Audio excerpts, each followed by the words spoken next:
Hi everyone, today we have an extra special treat for you today. We have Emanuela Stucchi from the Badia a Coltibuono winery. Hello, good morning. Hi everybody. I'm very happy to be here. Nice, and we're wondering if you could just tell us a little bit about your winery and then we can talk about these three amazing wines that we're going to be bringing into the store on Friday. Well, it is a very nice opportunity. The winery Badia Coltibuono is a winery that has one of the longest histories in the world.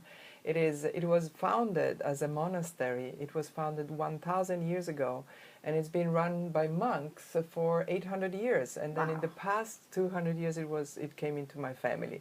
So it is a beautiful story, full of history and culture. The monks, when they founded it, they called it Badia, which means abbey, and Coltibuono, it means the good culture, the good cult, the good harvest. So they gave it an incredible name. They started introducing the cultivation of the vineyard in that area, which is Chianti, and it's the ancient Chianti where we are. And they started doing wine from the beginning. So there's an incredible story behind. So this is an image of Badia Coltibuono, how it appears today if you're coming up the drive. And it's very remote. It's close to Florence. We're like 50 minutes drive. But then it's hiding in all this beautiful forest, so it comes up as a total surprise.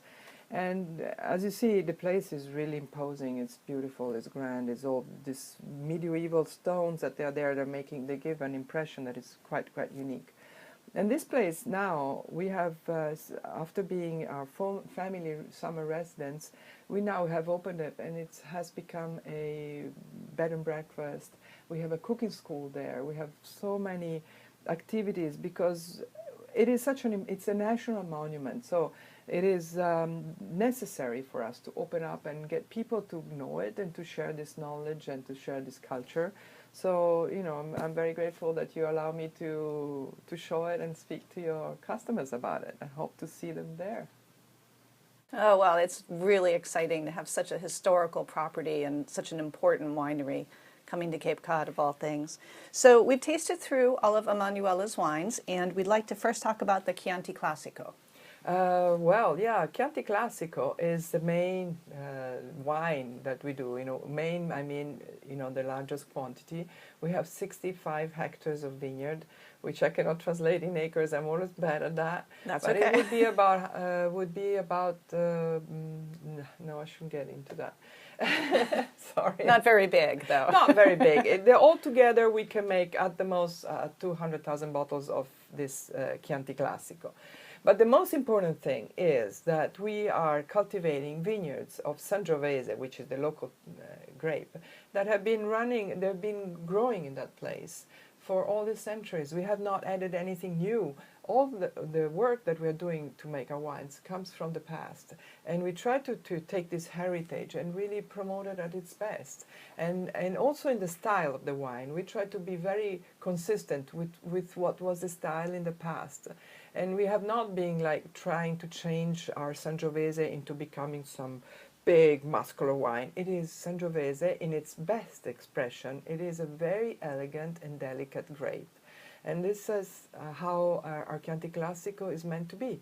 Elegant and delicate, nice fruit coming out, but also a nice taste that is not overwhelming, but more exciting for your palate. Nice. After having tried it, these are some of the most elegant, feminine, beautiful wines I've had in a long time. Now, you said something pretty exciting about a food pairing for this wine, which I'm hoping you can tell our guests here about. Well, it is my opinion that such an elegant, delicate wine and has a characteristic versatility that allows it to be paired with a lot of food, a lot more than what people normally imagine.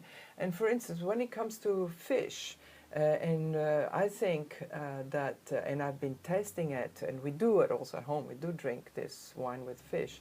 So I was proposing this idea, which could be very daring, but my idea was to try this wine, and I'm pretty sure it can work, with a nice fresh lobster that would have to be probably steamed, I guess. And the way to pair it with the wine was to go and prepare a mayonnaise sauce and put it with the mayonnaise. And the mayonnaise, which is made out of egg yolk and olive oil, possibly. That would make the trick. You know, that would help the meat of the lobster become very, very attractive paired with this wine. I would chill a little bit the wine and just go for it. Woo, I'm going for that. I'll tell you what, when this arrives, I'm getting myself a lobster. All right. So, and I will come back and make the mayonnaise unless you... It's on video. Did you hear that? Yes. And now we're going to talk about the Sangiovese. This is beautiful, beautiful, lovely wine. And if Emanuela, you could tell us a little bit about this wine, that would be great. Oh, yes. It is Sangiovese. We can start from the name. And it is the name of the grape. Locally and in ancient times, the grape in Chianti was named Sangiovese and not Sangiovese. Sangiovese is something that happens in the rest of Tuscany.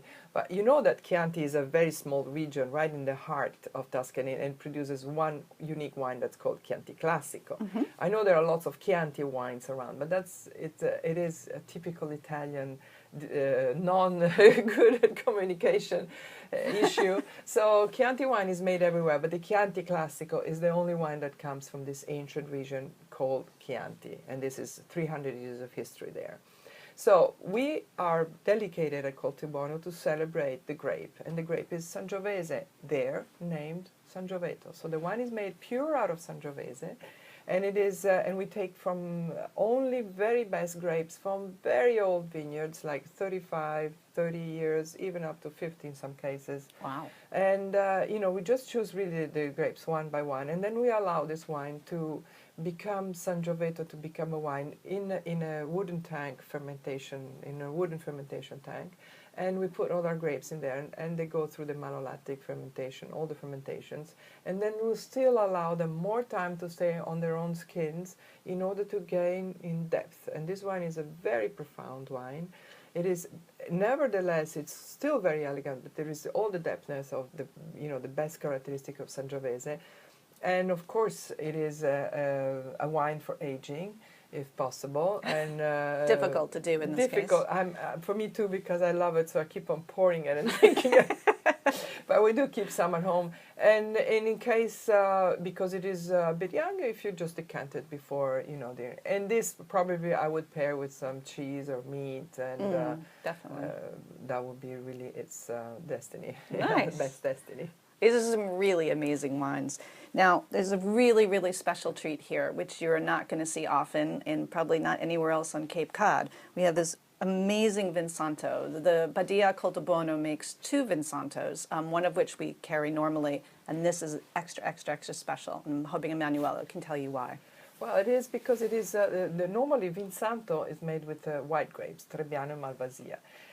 But this is made with a very, very noble Sangiovese, so it's called Vinsanto Occhio di Pernice, which means the eye of the partridge. So it refers to the color of this Vinsanto, which is slightly orange, and it is very difficult to make. You can only make it in very small barrels, and it stays in these little barrels fermenting on its own yeast for 8 years at least. Oh my goodness. So all wow. this, what I have not said from the beginning, that all our wines are made with organic grown grapes. We've been completely organic for now 15 years, and this allows, you know, even to have original indigenous yeast working on, you know, to make our grapesicine wine. And this is very unique and characteristics of Coltibuono.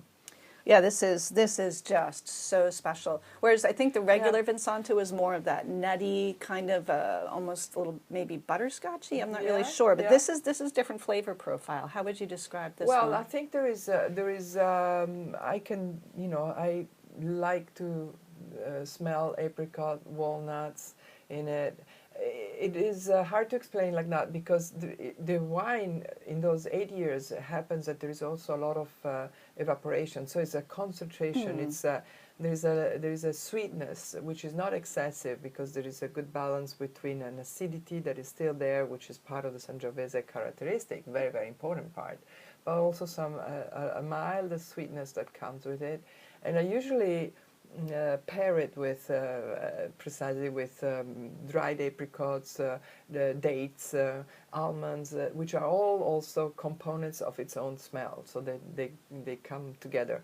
And another lovely way, I mean, this is a wine that you don't necessarily do not need to pair it with food. You can also have it, you know, on its own, a little chilled and separately, even before dinner or after.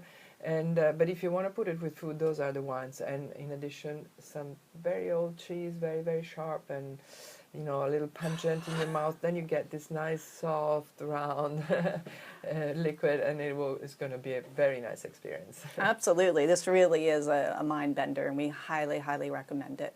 Emanuela, thank you so much for visiting with us and for talking to all of our wonderful clients on the Cape.